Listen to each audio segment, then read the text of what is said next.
Hello guys, in this video I am going to show you how to use the black and white function on the Facetune application to make certain parts on your selfie black and white. But first I just want to mention, don't forget to subscribe to my channel because at 10,000 subscribers I am going to show you my whole YouTube revenue statistics and growth strategy, how to make money online. So let's jump into it. First of all, open the application on your phone and then select the picture that you want to edit.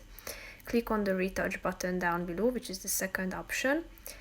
Then you should slide to the right side of the screen until you find this B and W option and click on it. Then zoom into your picture and select the parts that you want to make black and white.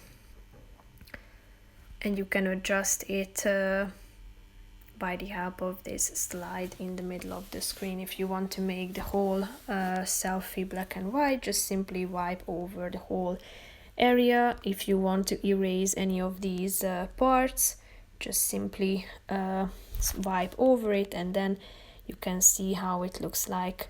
If you want to save it, click on the check mark icon down below. So that's pretty much it for this video, guys. See you in the next one. Bye bye.